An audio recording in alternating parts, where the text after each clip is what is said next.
Flavian Zaija nagira ngu gavumenti eriyo netaho za koti omu byanga byona nka koti y'okujuririzamu ninga shegete court of appeal omuri Mbarara, okombeka ishomero ry'abaramuzi omuri Nakaseke district, koti ya mukuru w'emichi w'Emanja, Chief Magistrate Court omuri buri district kusya obuheereza abantu konka abaramuzi bingi tibarikuta kitiinisa omu barikwija ningashi abarikureta emishango, kityo kireetera okukyerererwa n'abandi bagenda batashemereirwe eki abaramuzi bashemereire kwetantara. Many of the judicial officers don't know.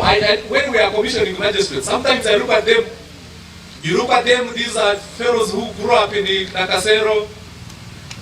They studied in Nakasero Primary School, went to Makerere University, and then we post them to Kanungu. So for him, when he comes to Kanungu, he doesn't know that there are those who cannot raise 1,000 shillings to come to court. So you are not, you know that people are coming to your court, but you are not there. They come to court and they go back when you are absent. What does that mean? It means that you don't understand the pain you are causing such people, and they actually curse you. By the time the person is leaving, what he's saying,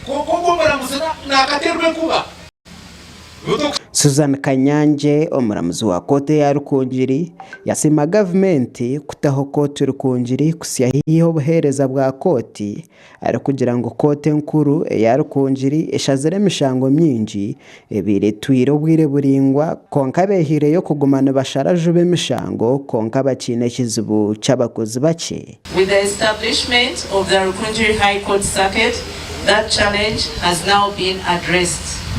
Litigants can access justice closer to home, and we expect this development to greatly reduce case backlog and ensure the timely delivery of justice.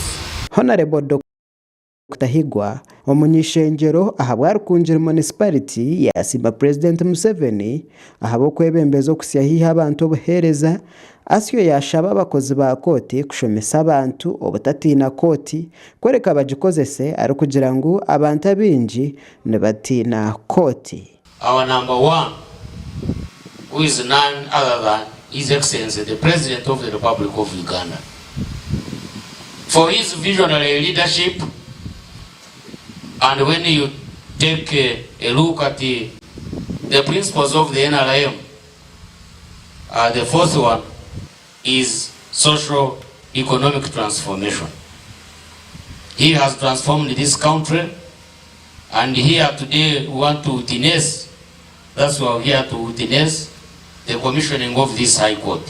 Wilberforce ayembisibwe Ongom omuhwezi w'entuma ya President omu district ya Rukungiri yayihanangiriza abantu abashomere kwetantarira kimwe kukoresa koti kubonabonesa aba batashomere aha nawe yashabira n'abaramuzi kwetantarira kimwe bituga bakashara kuba emishango kote kabura omugasho. Twatwigura High Court ya Rukungiri. High Court twagigura ngo abantu baze kwibiramo baruya ba advocates abaramuzi n'abandi igikoto twagigura ureto buringanizo mu Rukungiri.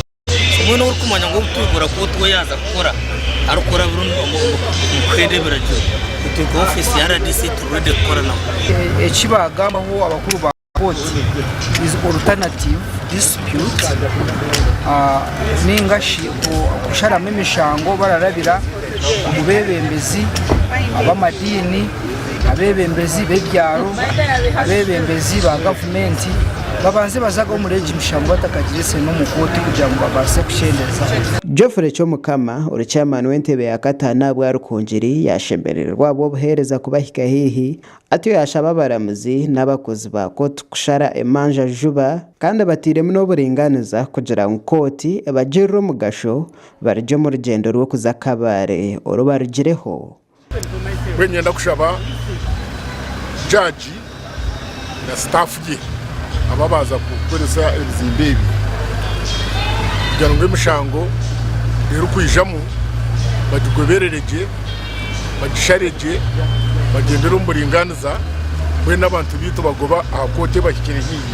Makuru aga gashakwa Robert Mugabe.